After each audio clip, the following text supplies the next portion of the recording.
13 anyos ako lumaban sa kalaban ng gobyerno. 13 anyos. Ngayon, senior citizen na ako. Ang kalaban natin ngayon ay nasa loob ng gobyerno.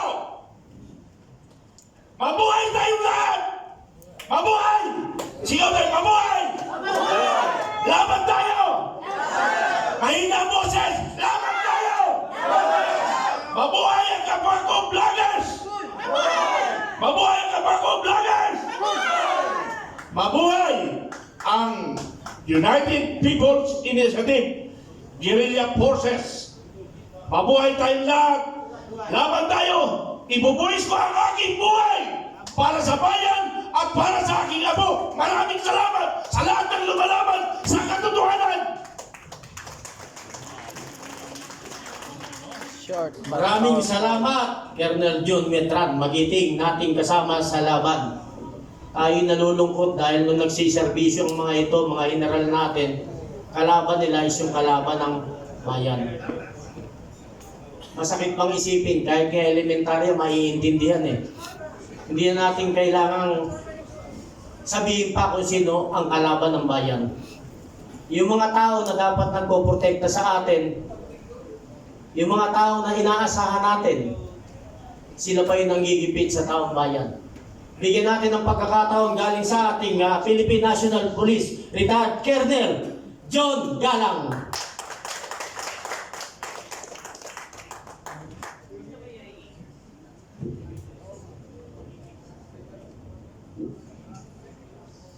Magandang umaga, magandang araw po sa lahat ng mga kasama natin na nandito ngayon at sa mga nanonood sa kanilang sa social media. Magandang araw sa inyo. Mahirap daw po nagsasalita yung pinakauli kasi nasabi na ng mga nauna lahat yung gusto niya sabihin. Kaya kadalasan yung huli, nagpapasalamat na lang. Kidding aside, magandang umaga po muli. Nagpapasalamat po kami in behalf po ng United People's Initiative. Nagpapasalamat po kami unang-una sa mga dumalo po dito na ating mga kasamahan ng mga retirees. Mula po sa AFP, sa PNP, meron pa pong mga nakapirma coming from the BJMP, BFP, meron din po yung mga prison guards. Kasama po sila. Nagpapasalamat po kami sa kanila at saka doon pa po sa mga nagpapadagdag doon sa listahan, sa manifesto. Ongoing pa po yung pag-kolekta natin ng kanilang mga signature dahil marami pong nagme-message pa na gusto pa talagang isama sila sa manifesto. Wala pa po sigurong kalahati yan. Baka po pag napuno, kaya natin punuin itong kwarto. So marami pong salamat muli. Pangalawa, nagpapasalamat po kami sa lahat ng ating mga nagpo-cover ngayon na media, na social media, yung pong ating mga vloggers. Malakpakan niyo po yung inyong mga sarili. Tama po yung sinabi ni General Garcia, kayo na lang po yung natitirang bastion of truth. So samahan po natin sa mainstream media, nagpapasalamat kami na nandito kayo. Dahil kahit papano, pinakikita niyo po at ginagawa niyo po yung trabaho ninyo. Alam naman po namin na yung mga mainstream media, yung nasa field, binibigyan po kasi yan ng instruction gaming from the main office. Pagdating po sa editor's table o sa editor's desk, diyan po nagkakaproblema. Kaya yung pong mga kasamahan natin sa mainstream media na nasa field, unawain po natin sila dahil kanilang po trabaho yan. Napipilitan lang din po yung karamihan sa kanilang sumunod kung ano yung instruction. Ang media o around Port Estate, kaya nga po sa ating institution, apat po yan for a thriving country or a nation to practice a true democracy. Nandiyan po yung unang-una yung ating legislative, nandiyan po yung judiciary, at nandiyan po yung ating executive branch na nagpapatupad ng mga batas na ginawa ng legislative. Ano po yung pang-apat?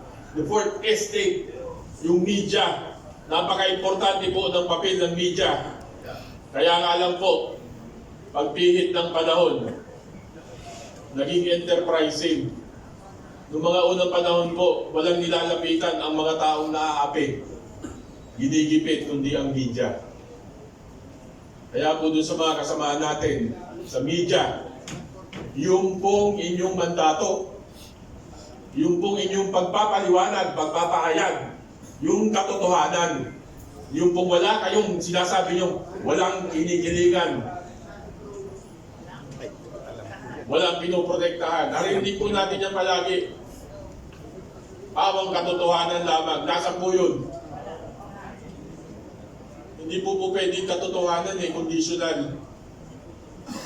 What is in front of you? Kung ano po yung nakikita ninyo, naririnig ninyo, ibalita nyo po ng tama at naaayon. Maawa po kayo sa ating mga kababayan. Yung pong nangyayari ngayon sa ating mundo, ito pong kaguluhan sa Middle East, hindi po, yung pong sinasabi na malayo tayo, hindi tayo maapektuhan.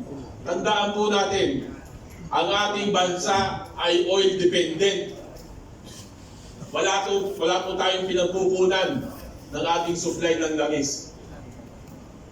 Ito lamang po mga ilang araw, tingnan niyo po kung gaano ang itinaas ng presyo ng krudo. Yung pong mga kababayan natin mga kuper, yung pong mga kababayan natin nagmamadeo ng Grab, yung pong mga kababayan natin nagdi-deliver, yung mga riders, sila po yung unang-unang tinatamaan nito. Kaya po sa ating mga kababayan, buksan po natin yung mga mata natin. Buksan po natin yung ating isipan. Tignan niyo po yung palibot. Tignan niyo po yung mga kapitbahay natin bansa. Tignan niyo po kung nasan yung Pilipinas ngayon. At tignan niyo po yung mga anak ninyo. Yung mga anak natin. Pag alis niyo sa umaga, titigan niyo maigi yung mga anak ninyo. Anong kinabukasan ang naghihintay sa kanila? Habang kayo'y nagtatrabaho sa buong araw, isipin ninyo kung anong magiging kinabukasan ng mga anak ninyo. Kung ganito ang ating kondisyon ng pamumuhay sa bansa ngayon. At pag uwi niyo po sa gabi, habang natutulog yung mga anak ninyo, itigan niyo po silang maigi. 10, 20 taon ngayon, ano po ang kinabukasan ng mga anak natin? Ang tinitindigan po namin, tinatayuan po namin dito, hindi po para sa amin. Para po ito sa kinabukasan ng ating mga anak at ng kanilang magiging anak at para sa ating bansa.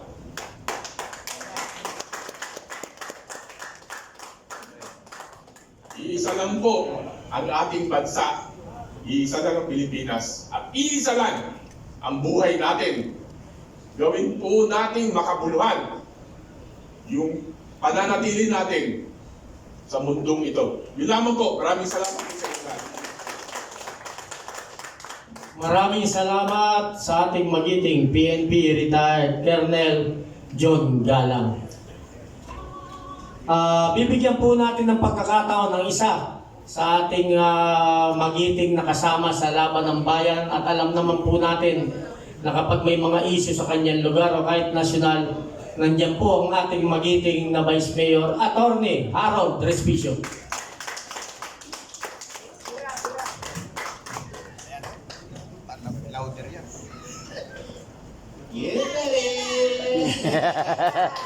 Magandang umaga po sa inyong lahat. Maraming salamat folks sa pagbibita sa akin dito sa gathering na ito. Galing pa ako ng Isabela, nagbiyahe ako ng 12 hours to come here. Yeah! Yes! Ang haba, nakakapagod. Pero syempre, hindi natin iiwan yung ating mga kakampi dito sa 18 Marines. Dahil love ko sila eh. Kasi kapareho ko yung mga yan. Kinakasuhan kami. At naglalakad kami ng katotohanan. At nandito po ako ngayon sa harap ninyo para i-manifest ang aking support para sa kanila at sabihin ko sa harap ninyo na naniniwala ako sa kanilang sinasabi.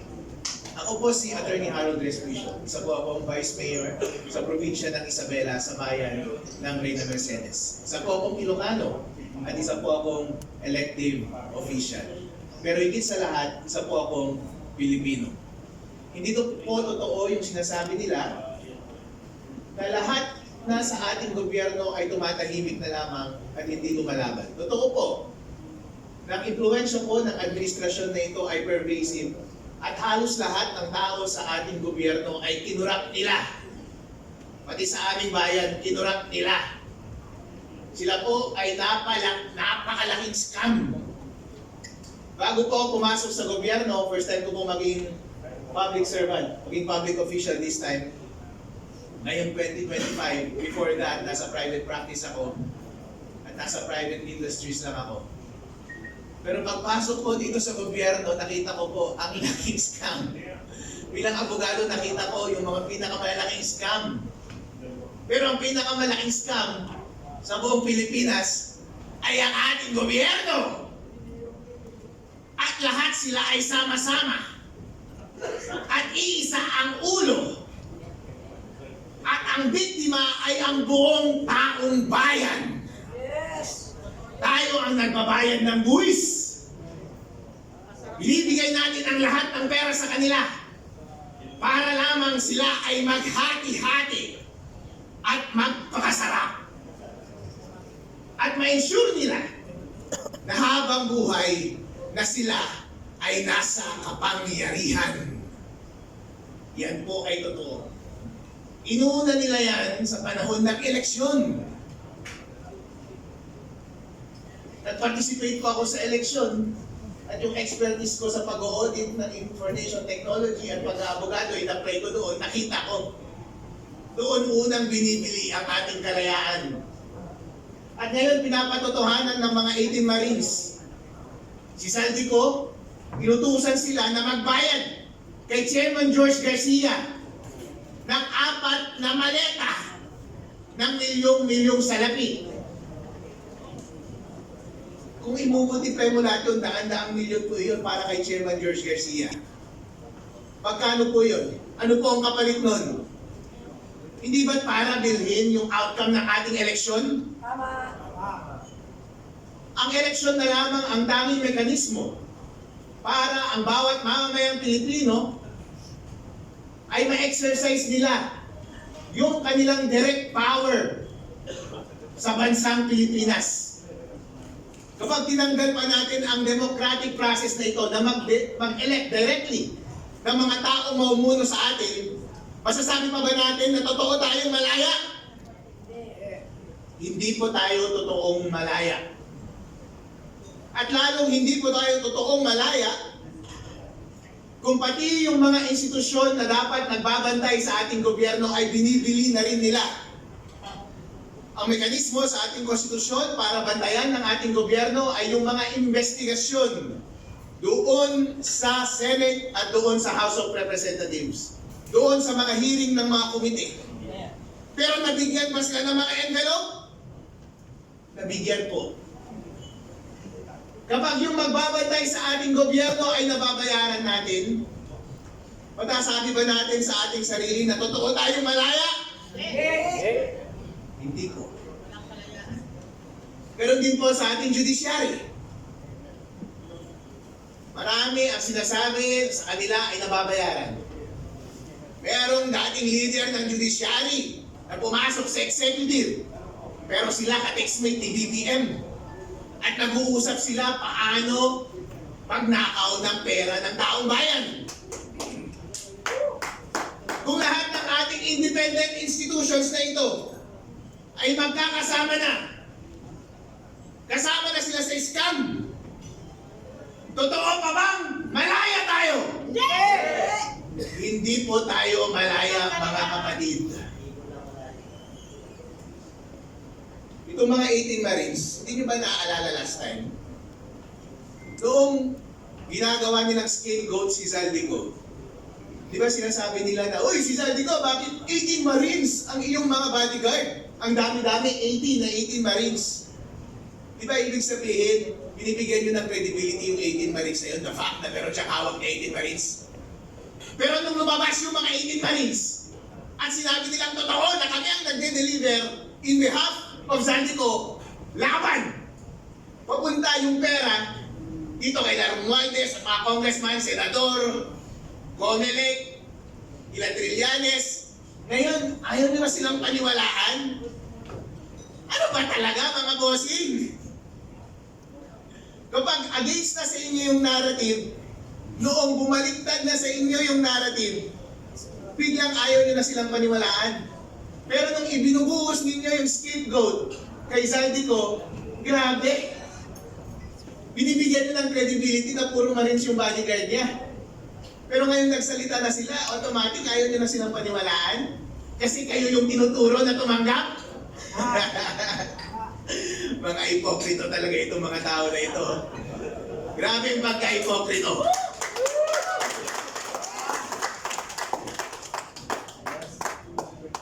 Ngayon ako ay lumalabas dito dahil obligasyon po natin na kahit ano ang kulay natin. Kaya sa totoo lang po, wala namang sumusuporta sa akin. Although nakikita nyo ngayon, naka-align ko yung mga Sarah Duterte. Kasi kami lang naman ang lumalaban! Kasi yung mga makakaliwa, mga pink, mga dilawan, tumanggapin pala ng pera, mga walang iya! Kaya pala tahimik tong mga to eh! Noong unang naglalabas ako ng mga issue sa Comelec, kayo pa ang mga kasama ko eh! Lahat ng mga aktibidad po, nag-iimbita sa akin. Kaya nandito rin ako, naiimbitahan ako, sumasama po ako. Dahil wala akong pinagkakautangan. Yes. Wala akong utang na loob. Wala akong alignment. Ang alignment ko lang katotohanan na tama. Yes. Kaya nag-a-attend ako parati. Para matigil ang kasamaan at pagnanakaw sa ating bansa. Pero na-observahan ko parang, bakit yung kabilang side walang masyadong activity? Walang activity masyado. Napapadalas tuloy, napapansin nila, bakit Harold parang dito ka sa opposition na sasama parati? Eh sila lang yung may activity eh, nalaban sa gobyerno. Yung mga ibang partido, wala nang activity na laban sa gobyerno. Dahil bayad silang lahat!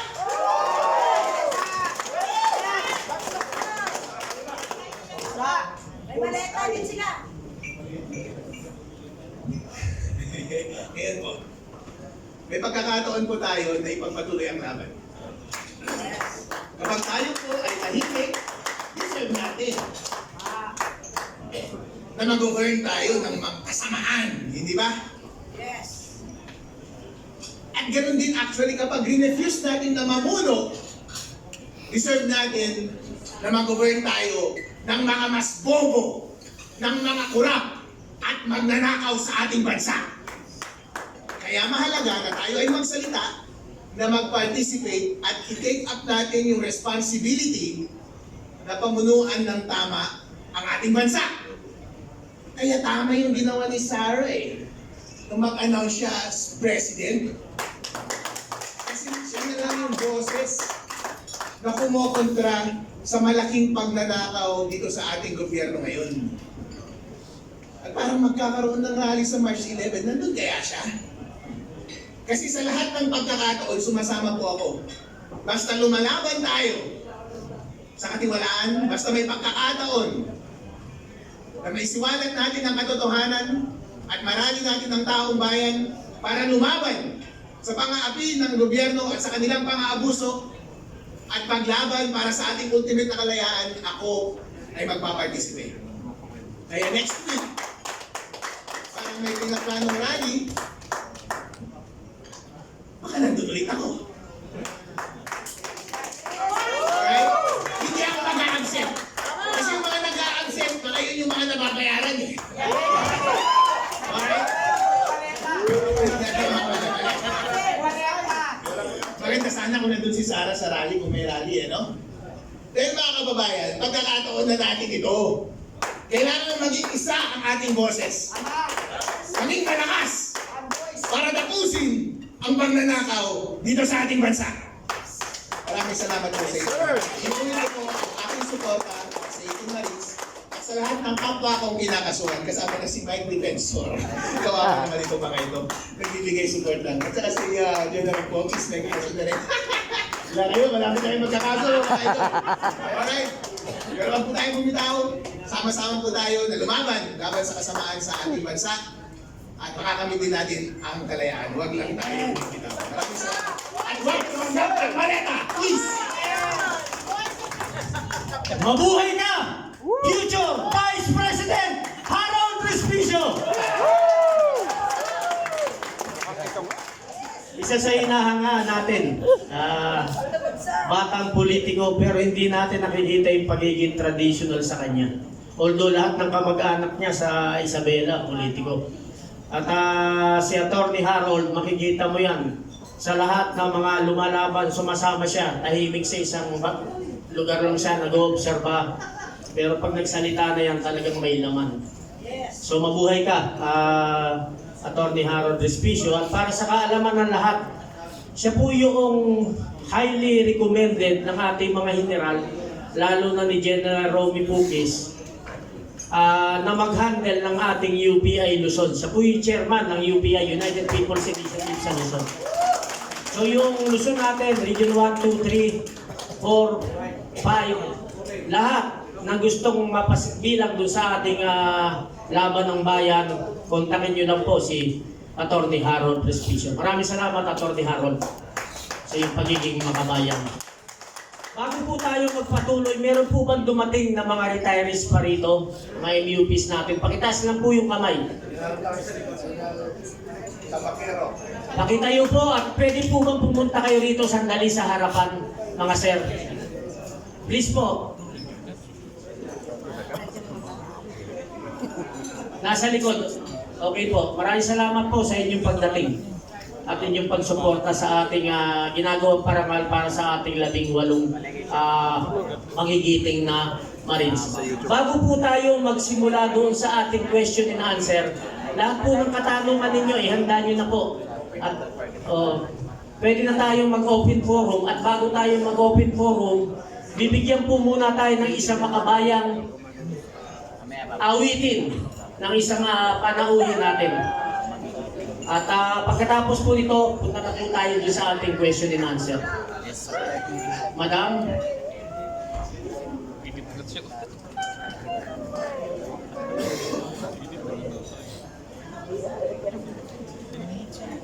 Inihanda lang po yung music at bigyan ko po kayo habang iniintay natin. Ang United People's Initiative po, kinonvene ni General Romy Puquis, General Kita, General Virgil Garcia, Colonel John, Colonel Metran, at ng inyong likod. Kasama po lahat ng political colors. Kasama po ng binuo namin ito. Nandun po sila General El Rio, nandun po sila Sir Edwin Fernandez, nandun po si running priest natin, Robert Reyes, nandun rin po si Bishop Dilutayag. So ang United People's Initiative po is, hindi po ito partisan.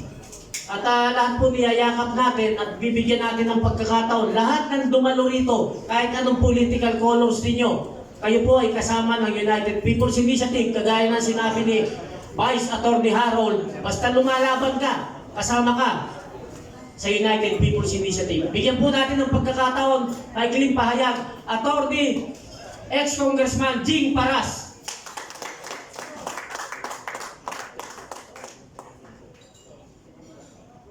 Attorney Jing,